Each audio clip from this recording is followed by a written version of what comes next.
everything that he's believed in the last 32 years. WGN Radio presents Hogan Johns. What time is it? Today is a special and exciting day for the Denver Broncos. We'd like to welcome Coach Vic Fangio to the Denver Broncos and to our community. We're just going in with our antennas up, playing our game plan, being able to shut down everything that they have. We just got to play all type of ball. Be aggressive, have fun, have each other back, just play all type of ball. With WGN's Adam Hogue. You want to go do karate in the garage? Brothers gotta There should be no ranking system for toughness. And from The Athletic, Adam Johns. Did you touch my drum set? You want a piece of me? Did you touch my drum set? The price is wrong, T-5. Here they are, the Adams. Yeah, baby, it's on! Hogan Johns. What's up? Welcome in, Hogan Johns. It's a new week. It's a new game. Broncos week. Some Step Has Brothers. been Broncos week. Step Brothers stuff in yes. there. I like it. I like to do some karate in the garage. I think a theme here is that every Will Ferrell movie is good. No, there's been some bad ones. But even his bad ones are still funny. Yes. Silly funny. Like, you could be like, yeah, it was a bad movie, but I still enjoyed it. Yeah. You know what? Step Brothers is a movie like the first time you see it, you're like, oh, that's okay. But the second time you see it, Yes, it it's gets even better. Yes. And then now it's the type of movie, whenever it's on, like, I don't know, TBS or TNT, whatever. You watch it for a little bit. Yeah, like It's reached that level, yeah. Recently, I saw like 20 minutes of it. Yes. And I was like, I forgot how funny Well, this it's one of movie those was. movies where, if it's randomly on television, I'll watch this for 15 minutes. Sure. Yeah. Welcome in. Episode 254, our Week 2 preview episode. Got a big game with the Broncos to break down for you today. Got some storylines from Hallis Hall over the last couple days we have to discuss. And we'll get into some Week 2 predictions as well around the NFL. And even Adam Johns is forcing us every week to pick college football games. Forcing, yes. No. Follow us on Twitter at Adam Hogue, Hoge, at Adam Johns, Jahns. Our producer is the great Joe Romano, who you'll be hearing from him a little bit later on as he contributes to our picks. He puts the most effort in, really. Culture, history, spaghetti. These are the things of a boot country called Italia. Hello, I'm Joe Romano of Romano Tours. For 2 generations, my family has provided high-quality tours of Italy to people from all over the world, but mostly Long Island and Jersey.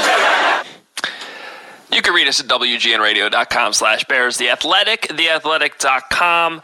You should be subscribing there. That's what you get, where you get our bonus episode Every Tuesday. every week. I had somebody reach out on Twitter. I believe I forgot to respond, but they were confused about whether or not there's really 3 episodes a week, because technically this week we are only doing 2, depending on which week you factor in Sunday's post-game show. But because of the Thursday game last week, let me just try to explain this real quick. We did 4 last week because the post-game show after the Packer game would usually be on Sunday. So that would have been the 3rd episode this week. So I realized it's been a long week. Yes. And A long, weird weekend. Yeah. As someone would say at Hallis Hall. As someone would say, number 10, the quarterback. You love the interception questions, like I was counting you for that. Anyway, stick with us with the schedule. The Bears have a lot of Thursday games this year. They have 3 of them. They got a Monday night coming up. They got a Monday our night. schedule could be wacky again. But just trust us. There are 3 episodes a week. Some weeks, if there's 2, there'll be 4 the week before, after. Just trust me on that. We had 4 last week, 2 this week. It comes out to 3 a week if you average it all together. So we're at the mercy of the NFL schedule. Because that's what we do. We cover an NFL team. That's how it works. That's our job, yes. Correct. You are correct. Anyway, I hope you guys are enjoying the Athletic episodes. We had a good one the other day. You can go back and listen to it if you would like. Dan Durkin joined us and broke down some hardcore football with us. Kevin Fishbane was on there. And so some good things there as well. But this is your very normal Week 2 preview episode that you're used to hearing and hopefully loving. And we'll get into things right now. Where do you want to start? Let's start with the quarterback. We have to start with the quarterback. Yeah. What do you think of his news conference yesterday at Hallis Hall? It was interesting. And I was as curious as anyone because I'm the one who's been asking questions kind of about his confidence a little bit. Yeah. After how down he was after the loss, which we talked about in that post-game episode last week. And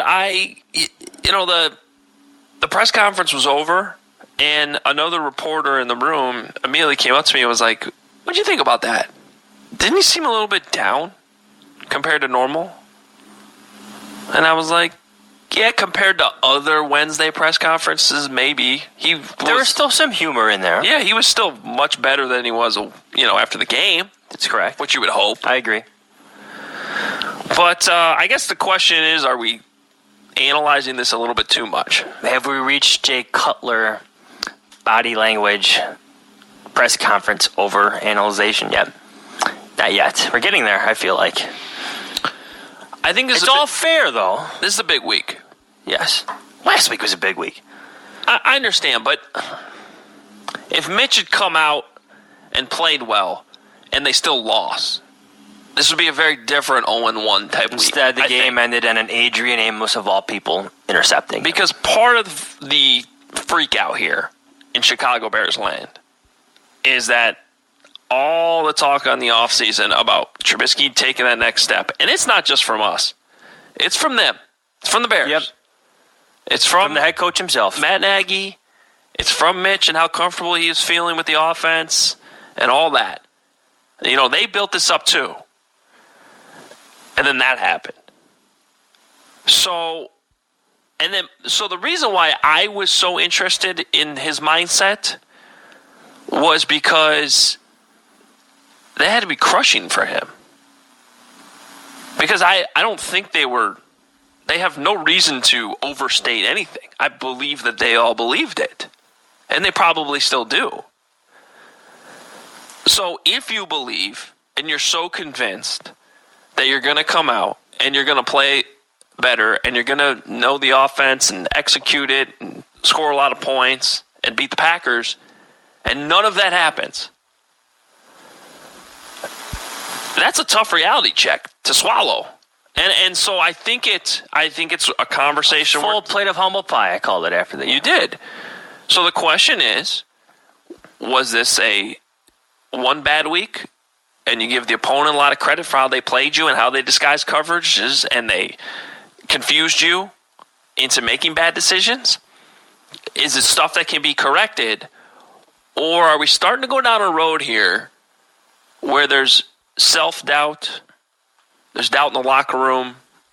That's when you really start to worry if that starts to happen. That's not something we've seen. We've always believed that everyone in the locker room trusts Mitch and believes in Mitch. Okay. So I don't know that I'm not saying we're there yet.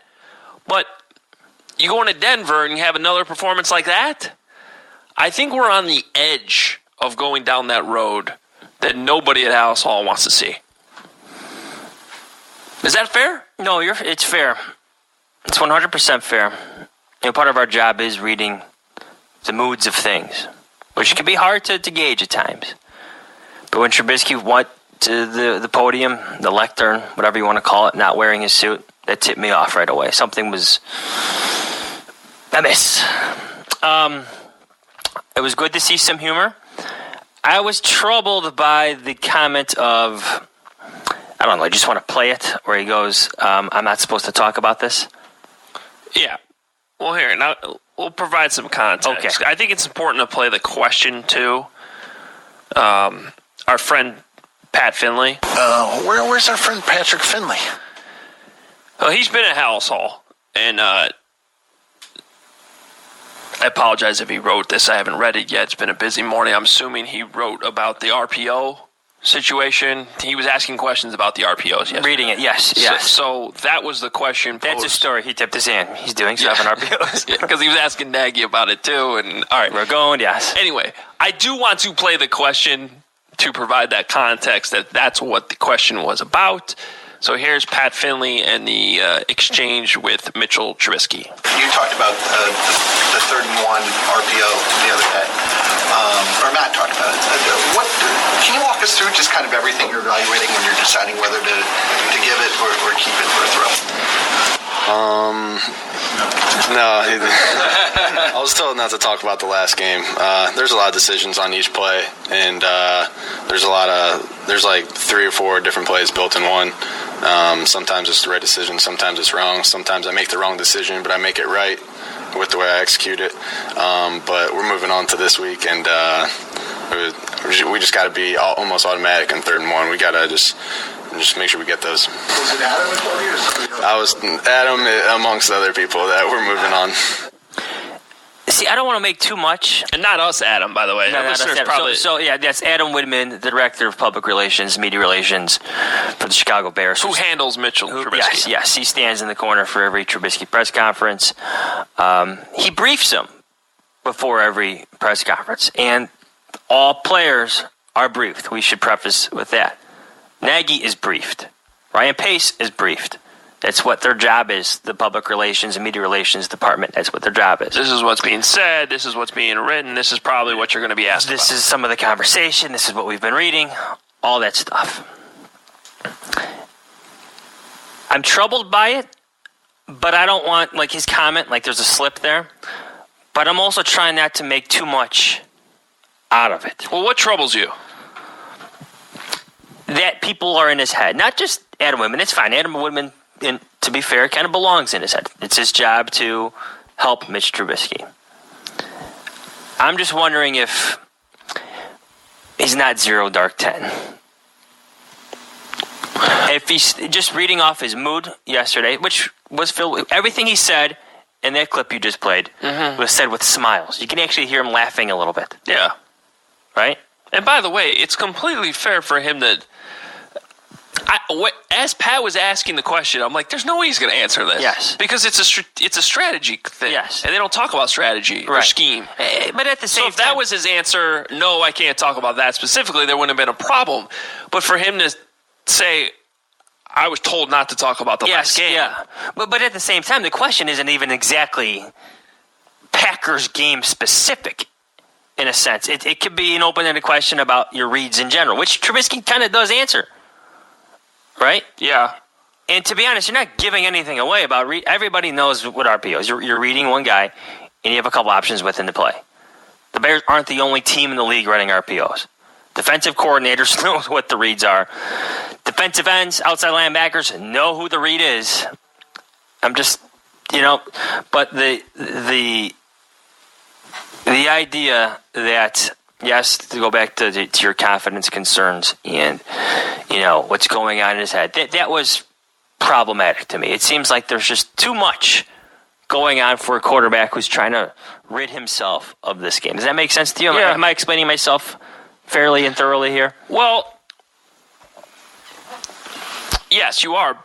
I also found it interesting that multiple times in other answers after he said, I'm not going to talk about the last game, or was told not to, he did talk about the last game. Yes. He kept going back to it. Yes. And this is why Which is fine, because this is the first time we're talking to him about, right. I get we haven't talked to him since last Thursday after the game. That's the point. Yeah. Right? I don't care if it's wins or losses. The quarterback's going to be asked about it because it's the first. He's reviewed it since then. We've all reviewed it since then. Yeah. Right? We've looked at advanced statistics. We have we have more info from Nagy to go off of from his day after the game press conference. I just wonder where are they trying to where did that come from? Don't talk about the last game. Well, that I don't think it just originates with Adam Whitman. I imagine that's something that goes higher than him. That's what I'm wondering. Yes. Like, does Matt Nagy say, hey, we're turning the page? Yes. I don't know. Yes. I think the problem with this is people need to remember that the game was literally almost a week ago. It was a week ago. Yes. It's Thursday. From today, but but yesterday in terms of Trubisky talking, it's a day away from being a week away. Mm-hmm. So this one game has been overanalyzed to a point of exhaustion. It's one game, week one. Yeah, it has. And week ones don't exactly define who the best teams in the league are. It just simply doesn't. Yeah. Well, okay, so later in the press conference, I asked Mitch about, Okay, I'll leave the question in here. Just listen to this. Just hit play, my friend. So much of the talk, obviously, has been about what went wrong. What are you feeling good about going into week 2? Yeah, I feel good about the way I threw it, and not all the decisions, but the ball felt great coming out of my hands. I feel like I was seeing the defense well, and on a lot of those plays, it's just really close, and we had some really simple things that went wrong. Some of it just flat out bad luck, some of it bad communication, some of it it's a game of inches. We just missed by inches, and you have a couple plays early on in the game that maybe went our way, then we might be looking at a whole different ball game. But that's not how football is. That's not how life is. Sometimes the ball doesn't bounce your way, but you just got to bounce back, and that's what we're trying to do that week. And we're trying to get those inches to go our way to make sure that that we're doing our jobs and we're going out there having fun. Last week, that's not fun. That result is not fun. We got to bounce around, do our jobs, make plays, and have fun. Is he having fun right now? I don't think so. That's where I sort of go back to this game as, was it just a snow? It seemed like everybody was getting frustrated to the point we didn't see it happen last year. I mean, first series, and that includes the head coach, first series, second half. I don't know in front. Did they go 3 and out? They didn't go very far. If it wasn't, I think it was a 3 and out though. And the offensive line was terrible. That's coming out of halftime. Yeah. And I'm sure they got, they were told a lot of different things at halftime. And Nagy immediately goes to the offensive line as they're coming off the field and yells at them. Then walks away, starts to look at his play sheet, turns back around, goes to the bench where they're all sitting down, reams them out again. And that's not a criticism. As a head coach, you got to do that sometimes. But that also speaks to the frustration that was starting to build. And I think it probably applied to everybody. It applied to the offensive line. It applied to the head coach. It applied to Mitchell Trubisky.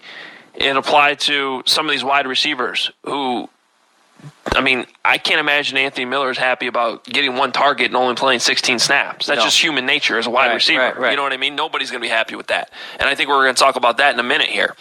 But, yeah, it gets back to what he's saying there. Nobody was having fun. Everybody was frustrated. And then you get down, end of the game, you're finally moving the ball. You're in the red zone for the first time all game. And on third down, when you didn't need to force a pass, you force a pass. And it gets picked off. Mm-hmm. By a guy whose biggest criticism here in Chicago is that he didn't get his hands on enough balls. Doesn't pick off balls. So, I'd like to see him get his hands on more balls. This is where, look, I know losses to the Green Bay Packers have always been immensely troubling for this organization. They're behind the Packers in a lot of ways. And a lot of it has to do with the quarterback position. The Packers have had Brett Favre and Aaron Rodgers, who is better than Brett Favre. The Bears have had Cutler. Yes, he's brought stability, but a whole array of different guys. So I get it. But they got to be careful here. They already built this season up to be full of pomp and circumstance. Yep. Right? It is overwhelmingly full of it. I get it's the 100th season. I get it. It's special. I understand it. I don't want to seem like I'm ripping the nostalgia of this team. But this season is still special unto itself. It's still unique to itself, right? And just because it's the 100th season doesn't mean things are going to go swimmingly. Let's not overreact to a Packers loss. Yes, it's the Packers, but it's still just week 1. The Bears did a great job of that last year, but this year just felt different. Organizationally, they cannot overreact to what week 1 was. It was just a week 1 loss. Yes, it's to the Packers, divisional rival, Aaron Rodgers, all that. But there's still 15 games left to be played. And this seems to be, maybe it's just because it's been longer before the next game because they played on Thursday night, but this seems to be really sticking. Forget just Trubisky, but with the organization a bit here. Is that fair to say? Yeah. That's what I'm just, this snowball effect that I keep referring to. They got to stop it. I don't know that it's been stopped yet. It's fair, yeah. That's a great way to put it, yeah. And I don't know that Trubisky's press conference yesterday gave anyone any confidence that it's stopping. Yeah. We're going to stop. Yes. That's got to get decided Sunday in Denver. Yeah. Okay? And that's why I think it's a big opportunity. it's a team you should beat, even on the road, in a hostile environment. Great atmosphere in Denver. They have a good stadium, good crowd. It's always been good. They love their football there. And it's going to be tough. But good teams find a way to win there. Good quarterbacks find a way to overcome that adversity. And that's what Nagy always talks about. That's what he's been talking about all week. It's how you respond. And the only time they lost 2 games in a row last year was, correct me if I'm wrong on this, but the only time they lost 2 games in a row last year was after they had that debacle in Miami. They came home and they lost a game to the Patriots, who went on to win the Super Bowl. And it was kind of a different feeling because they played well enough.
be in there.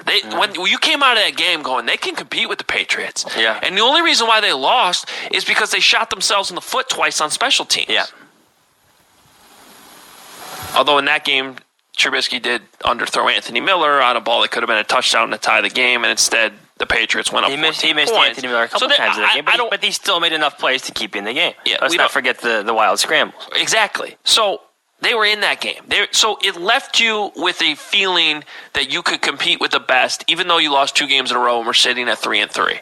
And I think that gave them a lot of confidence. And by the way, Khalil Mack wasn't 100% in that game. It gave you a lot of confidence going forward the rest of the season. And they only lost 1 game the rest of the year, okay, before the playoffs. I just can't imagine a scenario where you lose to the Broncos Sunday and you come out feeling like that. No. You're and there's some statistics that say you're screwed. And you're screwed. Now, Yes. the Texans last year were an exception. Yeah. And the Seahawks started 0-2 after coming to Soldier Field and losing, and they still made the playoffs as a wild card. And when did the Colts start? 1-5 or something like that? Yeah, 1-4? there are exceptions, but Yes. there's not a ton. Yes. Well, at least with the weight that's on Trubisky, 0-2, I mean, he has to play exceptional. I almost feel like he has to get angry now. You know? Forget it. Play. Yeah. Get aggressive. You know? He's best when he's playing aggressive, playing loose. I did not see that at all in week 1. Angry like almost this. like a who cares mentality. Angry like this? You love the interception questions like I was counting you for I think that. that was after a win, too, when I asked him about that. I think it was. Yeah. Cardinals game, maybe? It might have been that. Mm-hmm. It came when I was going through my deep dive, and I was going through all the polls from last year. That one came. Well, you have it on your iPad there that you love to play. I know, but the iPad doesn't have the context or even what the question was, and I came across the exchange in a transcript. Yes. Post game. I do want to point out with Mitchell, and this kind of surprised me when I finally got through finishing the coach's film yesterday. I had him for 9 pluses in the game. It's not like he didn't do anything. I think people are ignoring that. Like, Taylor Gabriel needs to make that catch along the sideline. I gave him a... Oh, yes. I'm also referring to the crosser, the deep cross. The diver. The one that he was diving. And hit him in the hands. I thought that was a good ball from Trubisky. Okay. I thought that was the only place he could have put it to make the play. And I don't think I docked Gabriel for not making It's a a catch. tough catch. It was a Yeah, tough tough catch. catch. But it's also one you want a wide receiver to make for you. Yes. Guys need to make plays for the quarterback. Yes. I think I gave Trubisky a plus on that. I thought it was a good ball for that spot. And it just, that's probably, you just heard the clip from Trubisky, an inch here or there. Yeah. That could have been a big one. It's like the Tramon Williams play, where he forced Allen Robinson out of bounds on that double move play down the right sideline. That was a dime. That's another one. Right? And the ebbs and flows, I asked Dave Ragone about that, like specifically handling the ebbs and flows within that one game, right? How when Trubisky seemed to get things going, Matt Nagy willingly accepts a delay of game penalty. Yeah. Right? When he has 2 completions, not just short ones, to Allen Robinson, and then he rolls out to his right, hits Taylor Gabriel down the right sideline on the comeback. A bullet. Right? Completion. Things are going good for your quarterback. Then holding. Like the ebbs and flows of that game, just in terms of helping your quarterback. This starts with your head coach, then your left tackle, all across the board. Just wasn't there. He didn't get help. Yeah. He didn't get help. Yeah. But on the flip side, he needs to be better. It's fair. His mistakes and things like docked him for were pretty bad. And there were way too many of them. And that's what we talk about with Trubisky. If he's not going to be Patrick Mahomes and Deshaun Watson, which at this point, I don't think that's going to happen, he can't be the guy that's committing the mistakes too. Yeah. So, anyway, but that's where we are with play him. calls on this, like we talked about this the other day. We were texting about this. Deshaun Watson was fantastic the other night. Yeah. But then he had that one play nearly out of his own end zone where he went deep to DeAndre Hopkins, who was 1-on-1 down the field, which is egregious on the defense. But that wasn't a great ball. Hopkins literally made the catch around the defender, around the back of his defender. But there's trust. That goes back to the bravado, just going for it. Stuff you need to see from Trubisky right now. that you're just not saying that we're all questioning because of his 2 news conference, and we may be psychoanalyzing this thing too much, but if we're going to continue to psychoanalyze, I think Mr. Trubisky needs to play a little bit angry. Yeah. Is that fair? Sure. I keep asking that. Like, this conversation, I feel like after week 1 is almost spinning out of control. It's a little intense, and I think the fact that it's been a full week and there's still 4 days until the game is part of the problem. Yes. And there's been a lot of time to analyze this thing. Yeah. But we'll give it to Sunday. We'll let this play out. All right, before we pick the game, let's talk about Anthony Miller a little bit. Because I still, as I stepped away from the game, processed it over the weekend, got back in Monday, I still couldn't get over the fact that the guy only played 16 snaps, 22% of the offensive snaps. To me, too, it was seeing him on special teams at one Yes. point. Like, if he's not healthy, why is he out there trying to make a tackle? Right. And he talked to Arthur Arkish earlier in the week, I know. And I don't have the quote directly in front of me, but he said my ankle was 100%. He seemed to question why he was only playing 16 snaps, too. Correct. And there seems to be a disgruntledness there. There's something going on there because this is another guy that they haven't been reluctant to hype up. Now, maybe recently they have, but this was somebody they loved, they traded up for, seemed to show a pretty good amount of potential last year, despite playing hurt. And early in Bourbonnais, can't wait to see what this guy does. He has use of his arms now. He's healthy. Can't wait to see what this guy does. And then he suffers an ankle injury. Missed a lot of time, which is fair. But 16 snaps. Like, if you're going to tell me that Anthony Miller, who I think expectations are he becomes your clear-cut number 2 wide receiver this year, by the end of the year. Yes. 16 snaps, 22%. I don't care if he's hurt or not. Like, okay, if he only played half the snaps, and you're like, oh, he didn't, we'd ease him back into practice. He didn't have the whole game plan, whatever. Fine, I could deal with that. Adam, he wasn't targeted to the final 2 minutes of the. He was a no-show. Yes, no-show. And that's one of those things you go to the snap count the day after the game, and you're like, well, was he a no-show because he wasn't open? Mitch was missing him. Oh wait, he wasn't on the field. That's an enormous red flag. Talk to Mike Furry about this, Bears wide receivers coach, and asked him, just said, hey, look, it was surprising. Guy only plays 16 snaps, 1 target. How do you explain that as his position coach? Well, I think you look at Taylor Gabriel. I mean, we only targeted him, 2 or 3 times also, So a lot of it's the nature of the game. A lot of it was some stuff that we had set for 2-9, And so, but collectively, Anthony missed a lot of training camp and a lot of OTAs. So to be out there and be consistent and ask him to go in there, I just didn't feel comfortable enough to say, hey, let's go out there and put you in for 60-some plays. You haven't done anything yet, And so let's get out there and get consistent with what you have and line up and go in there and do what you're supposed to do, and he did. And so that was exciting.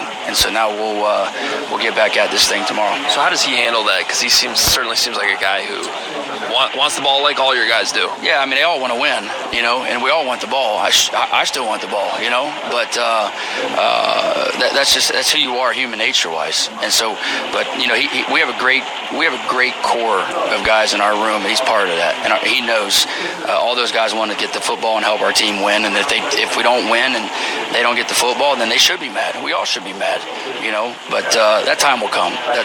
But right now, we just got to get back out and get to work tomorrow and become more consistent at what we're supposed to do. Get open, make plays, and get this thing rolling.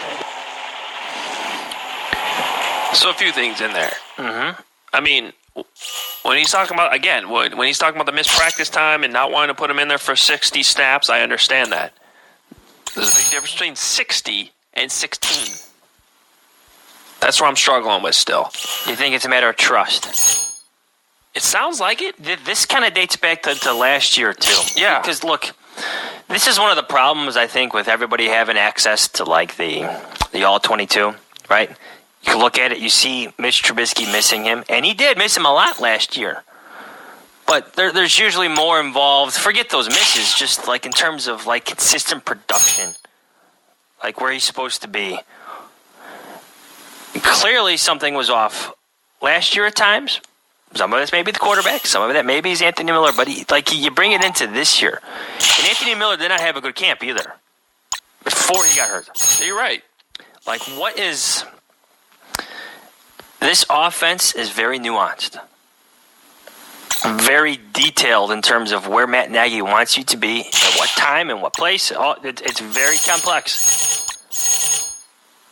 It seems like Anthony Miller is still learning how to find himself in this offense. Yeah, I think that's part of it. And the quarterback finding him. I forget which game it was earlier. Maybe it was that Patriots game last year where Mitch said, I got to find a way to get him the ball more. Yep. You know, as an offense, we need to do that. And then it sort of did happen, and then it sort of didn't. Yes. It sounded like, to me, they didn't fully trust him with the game plan. I think they thought they were going to catch the Packers more off guard by using Tariq Cohen in the slot a lot, literally the entire game. Which kind of takes away Anthony Miller's role. Correct. Some of that, I think, was probably because Miller had been injured, and Cohen, they came up with like, all right, let's use Cohen there. And it's going to catch the Packers off guard. It'll help from a strategic standpoint. Well, look, that didn't work, really. And they had that covered. I mean, he had 8 catches, but it's not like Tariq Cohen did anything outstanding for you in that game. So I would have thought in the second half you'd adjust and get Anthony Miller involved more. And then I thought they would just simply adjust. It never happened. I know, You're right. And so you hear from Mike Furry there, whatever he did in the game, those 16 snaps, it sounded like he lined up properly. He did his things. He didn't catch a pass, but it sounded like he was happy with whatever they look at. Mike Furry was happy with it. So then he said, week 2, all right, I'm willing to give you the benefit of the doubt. Let's see what it looks like Sunday in Denver. Does he play more? Does he produce more? Does he get more targets? Or is this still a problem? Well, I think the offense is going to be significantly different. There's one word, I know we got to get to the Broncos real quick.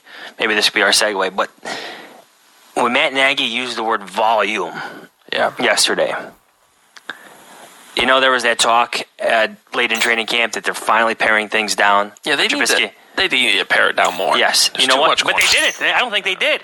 Yeah. What they did in the first game with different personnel formations, Tariq Cohen in the slot, it was different. There was a lot of volume there. Like, Matt Nagy willingly accepted those delayed game penalties because he was putting in other personnel. And they weren't quick enough to get it in. Yeah. So paring things down, finally, this isn't a negative. This is more of the coaches, really. I think the volume, less volume, could not only help the quarterback, but all his skills guys, too. You know what I'd love to see? How about a play action? Like old-fashioned play action? Yeah, how about just... Old-fashioned play action, yeah. Yeah. Yeah, I think Trubisky could benefit from that. Getting your quarterback... How about getting your running back yelling? It's just funny. It's funny, though. I mean, we got on John Fox and Dow Loggins for, you know... That was different. The most simple offense in the world, and now it's almost like we're on the other extreme. Do you need to go back? And there's probably a middle ground here. Yeah, that's fair. That everybody's more comfortable with. Not every play action has to be a version of the RPO. Correct. Which, you know, and to Nagy's credit, RPOs have traditionally worked for Mitch. Yes. At least they did last year. The Packers were ready for it. Everything goes back to the fact that Mike Pettin did a hell of a job. He really did. All right, another challenge this week. The Vic Fangio-led Broncos. You know what we forgot about last week? Mm-hmm. Bold predictions. Oh, how bold do you want to go for this one? By the way, we should bring in Joe Romano at this point. What's up, Joe? Yo, what's good? How are you, Joe? Just fine. How are you guys? Good. Hanging in there. It's been a long week. Indeed, it has. I made a bold prediction. I guess it was more of a season bold prediction. Yeah, what was that? Leading the league in 2-point conversion attempts. Oh, yeah. Which is off to a roaring start. You did do that. I did. Yeah. It's hard to